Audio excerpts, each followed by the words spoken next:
all the good things that have come Joe's way, there's no wonder I can hear him say. This is a follow-up exhibition to The Way Ahead, which we had staged here 10 years ago. And we've ended up with presenting the work of 61 artists. To see this artwork on the walls gives a real lift to staff and our patients and service users. The Soldiers Art Academy have presented a third of the artists. Stoll bought the other second third. The remaining thirds are individuals and independent. The London Ops Courage Service is the hub for mental health care provision for all British Armed Forces veterans, be it regular or reserve, who live in London. Our team is able to help with the full scope of mental health difficulties, even if experienced years after leaving military service. And one of the great pleasures I have is attending events like this and being able to see the good work that charitable money is doing. John Allison, who's a war veteran, he actually gave the words for the title of the exhibition. But I also work with the Op Courage Service and have been doing so for nearly 2 years, and it's been a remarkable privilege to work with veterans. For me, it's about creative expression, recovery, new meaning, inspiration, new purpose, and leaving a legacy amongst a multitude of other things. I'll bring onto the stage now Marilia Simpson.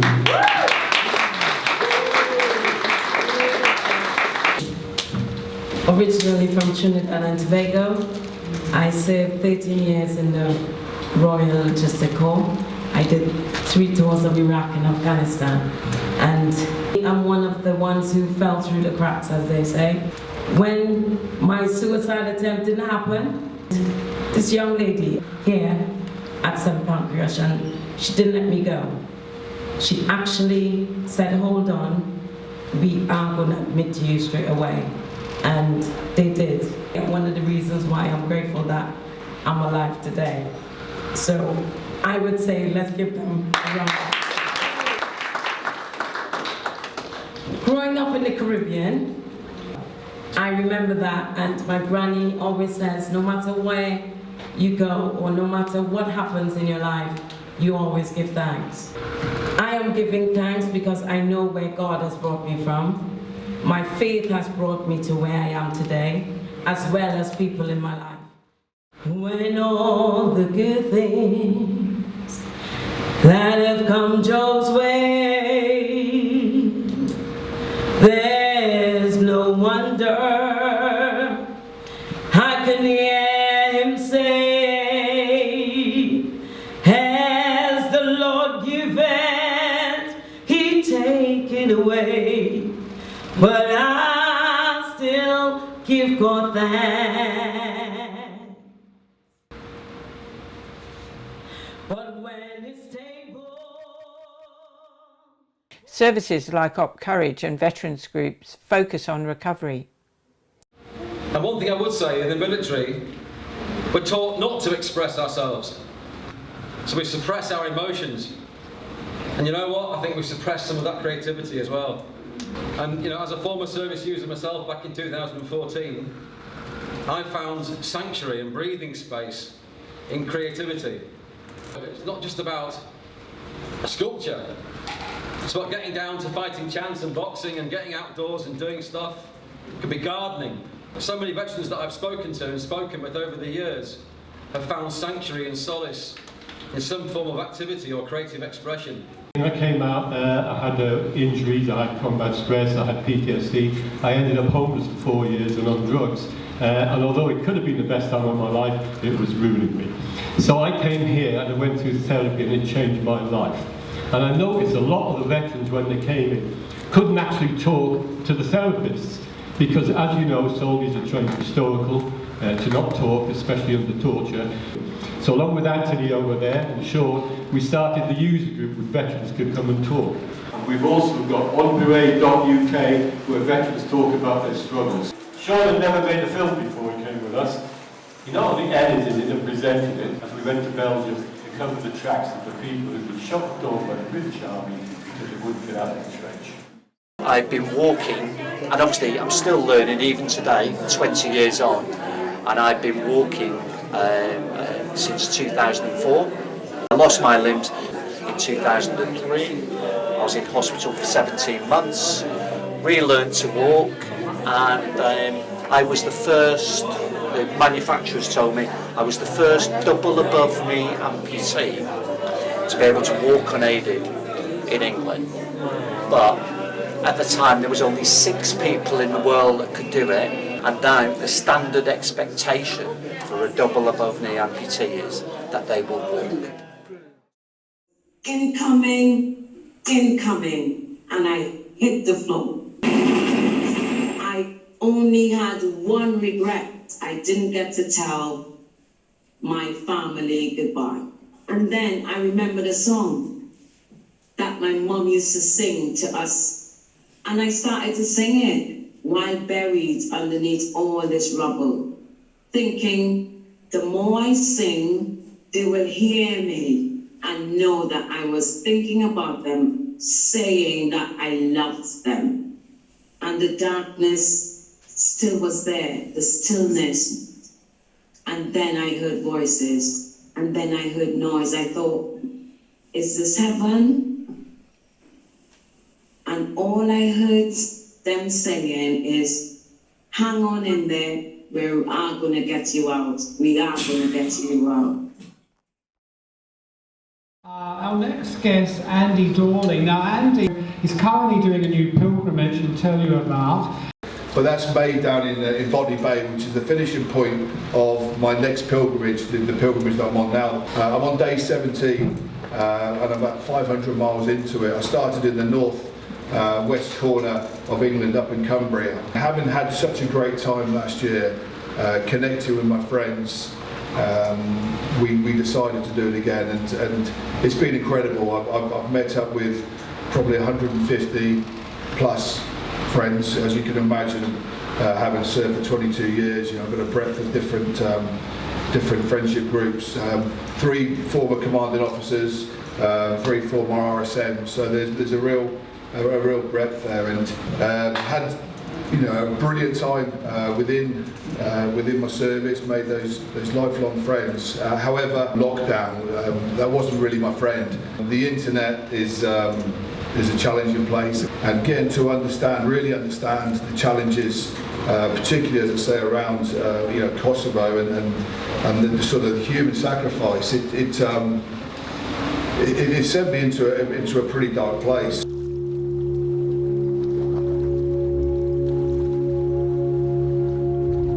During the exhibition, there are opportunities to meet the artists at special events. I came to London homeless, came to what is now Up Courage, and I just started uni, so I think I did that in my first year of uni while under therapy here. And it's Lego because I'm on the other side of the camera, so I can't shoot myself, and at that stage I didn't like anyone. And what I tried to do with the Lego was use the Lego as not an alter ego, but as a reflection of my time in the military. Also try and tell a story of kind of what's going through my head.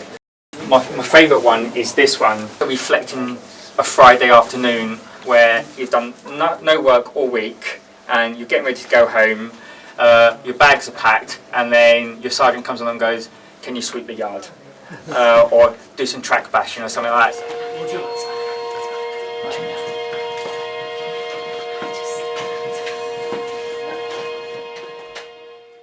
Yeah, I grew up with transcendental meditation. I was taught at a young age, my parents taught.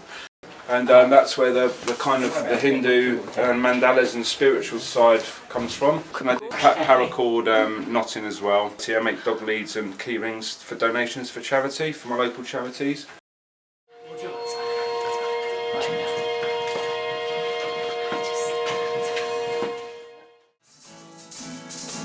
So we collaborate this time with the Fighting Chance to especially do some interviews with the ladies, with some female veterans, and then to show the stories in each of the paintings here. We ran a very successful women-only programme, and that's led to more funding. We're now running a Women and Families programme. And I think that we were surprised at how popular and successful the women-only programme was, and there's lots of reasons.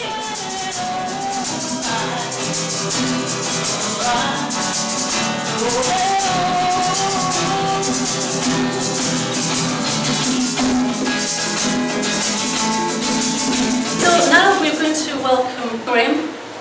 Have you seen the stones that say words of gratitude, peace, inspire? Well, this is Graham's work.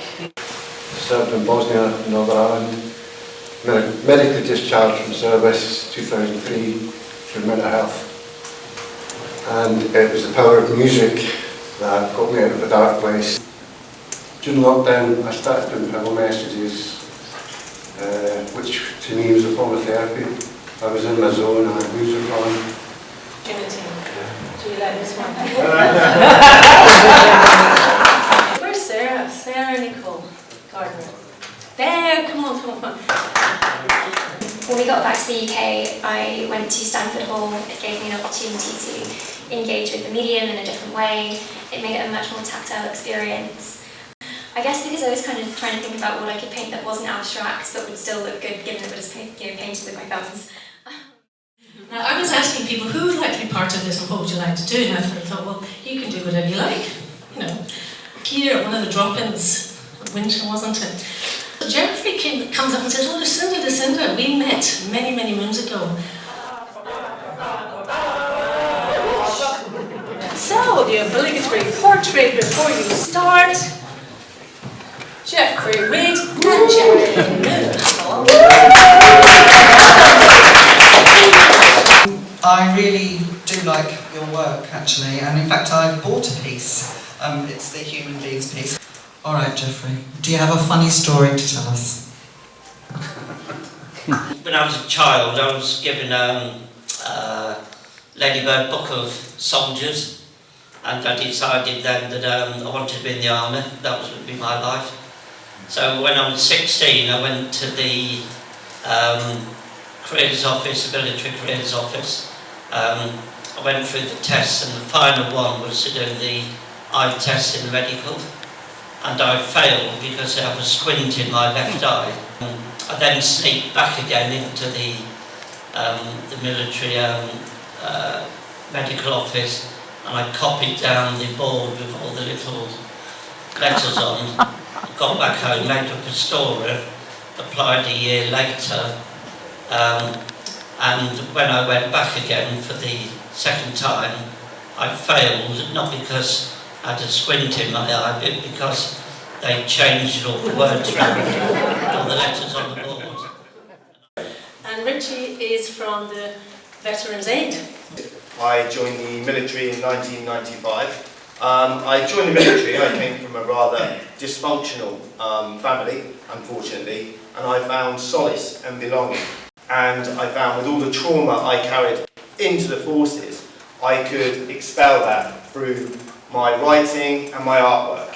And that's something that I've done throughout my service as well.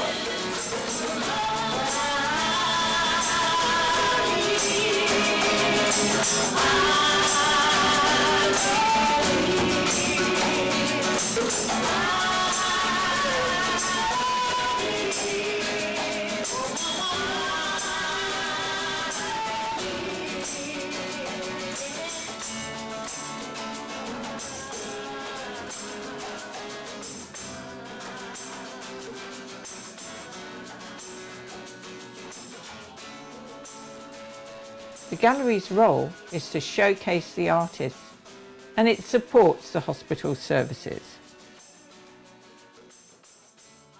You know, a lot of us, when we were serving, we left a legacy in the military, wherever we were deployed. And today, that array of artwork in the corridor is all about leaving a legacy. You know, it's a metaphor for life.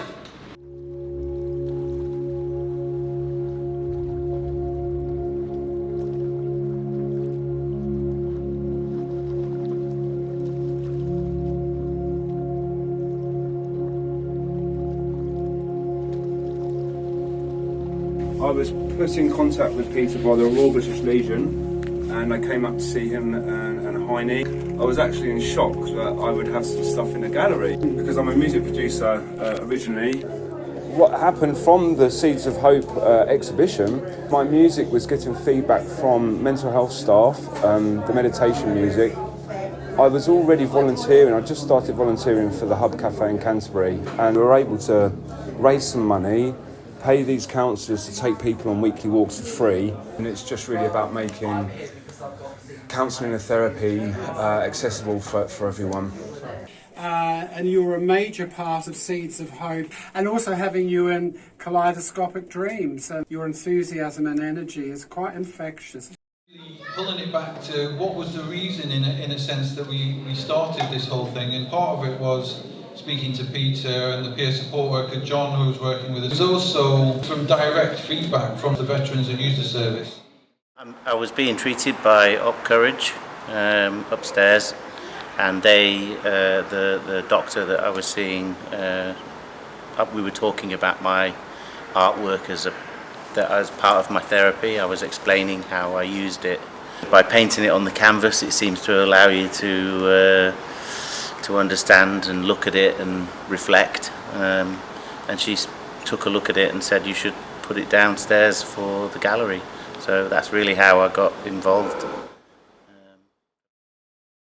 Thank you very much to everyone. It's been a wonderful opportunity for the artists that we work with to exhibit their work, and quite a number of paintings have sold, so thank you so much.